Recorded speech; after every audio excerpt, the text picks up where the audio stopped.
أعوذ بالله من الشيطان الرجيم. بسم الله الرحمن الرحيم.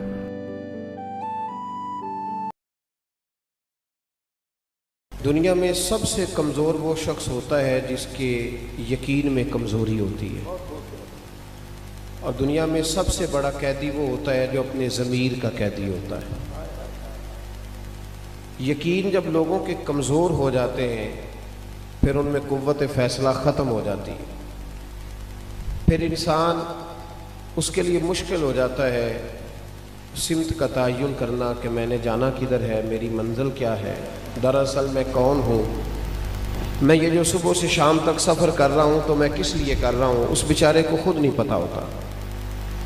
یقین ایک ایسی دولت کا نام ہے جو سب سے پہلا فائدہ انسان کا یہ کرتی ہے کہ اس کے دل کو سکون عطا کرتی ہے۔ میری باتوں کی سمجھ آ رہی ہے آپ حضرات؟ اور یقین جو ہوتا ہے وہ اس کے لیے چلنا آسان کر دیتا ہے۔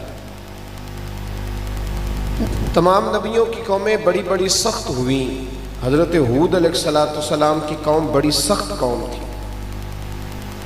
یہ جو سخت لوگ ہوتے ہیں نا، یہ بلیک میل کر لیتے ہیں، کبھی ڈرا کے، کبھی دھمکا کے، کبھی دبا کے۔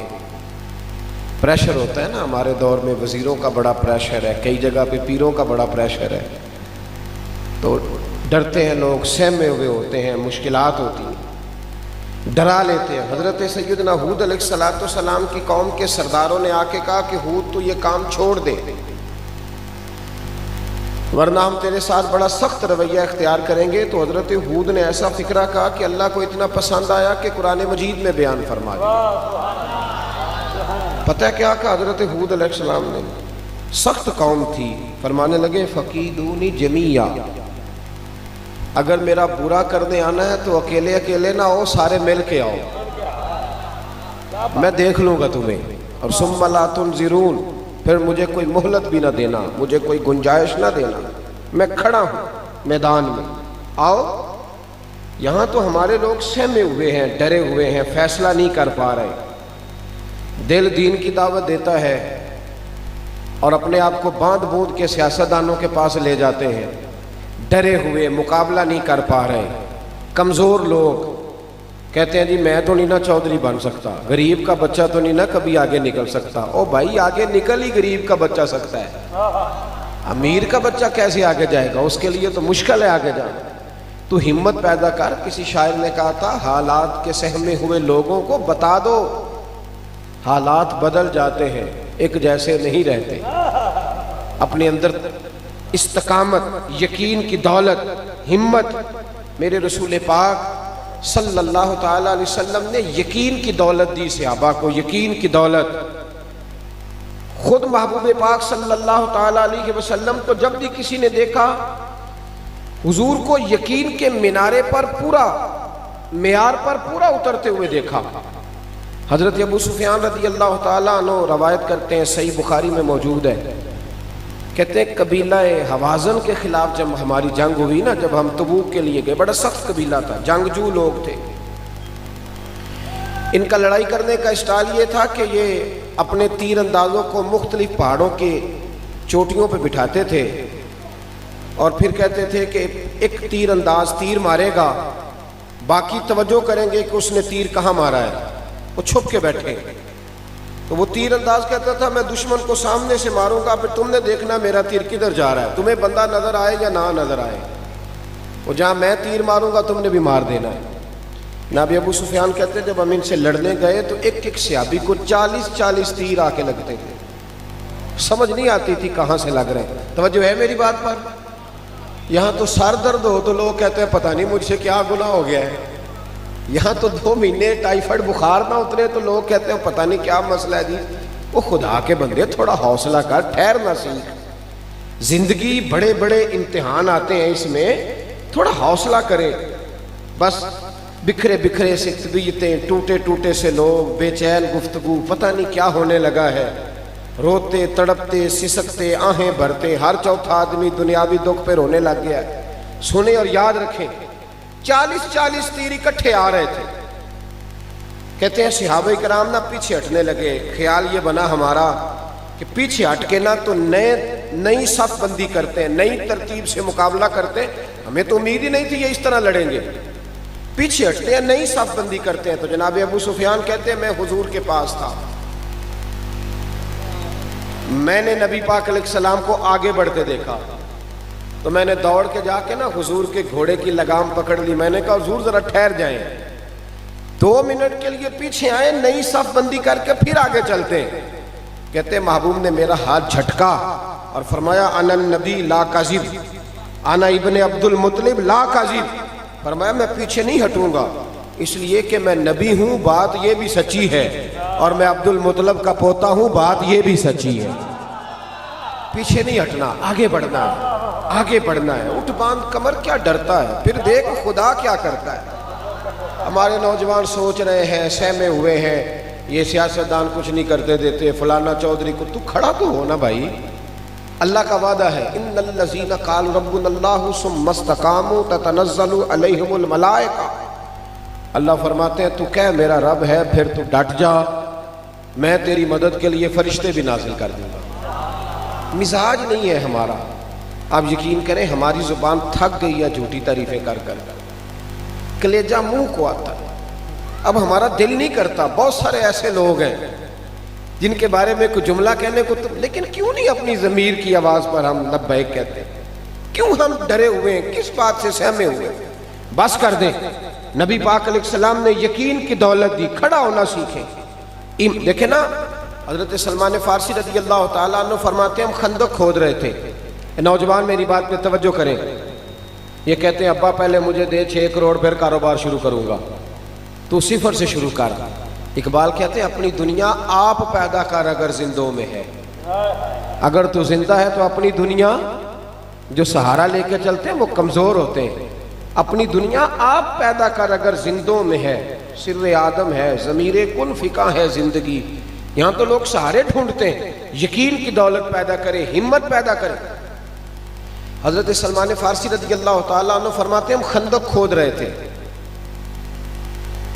تو چٹان سخت آ گئی, ہم سے ٹوٹتی نہیں تھی, سخت چٹان آ گئی. اب تو نازک مزاجی بڑی ہے نا جی, پیر صاحب کوئی کام نہیں کرتے, بلکہ پیروں کے بچوں کی تو اتنی تباہی اتر گئی ہے بیچارے پانی کا گلاس نہیں پی سکتے. تھوڑا سا وقت آگے گزر گیا تو مشین سے انہیں پانی پلانا پڑے گا. ڈھونڈتے پھرتے ہیں کوئی بندہ مل جائے تو پانی کا گلاس لا دیں.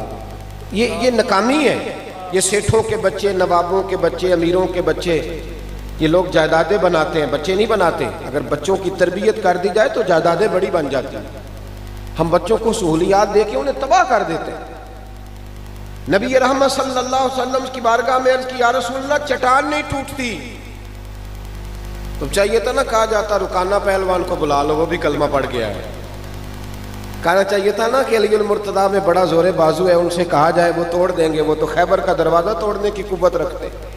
لیکن یہ نہیں کہا. نبی پاک علیہ السلام کے صحابہ نے عرض کی حضور چٹان نہیں ٹوٹتی. اور حضور کے دست مبارک کے بارے میں قاضی ایاز علیہ رحمہ نے لکھا ہے کہ وہ برف سے زیادہ ٹھنڈا تھا, کستوری سے زیادہ خوشبو آتی تھی, اور فرماتے ہاتھ رکھتے تھے تو لگتا میلا ہو گیا ہے. اتنے نازک ہاتھ.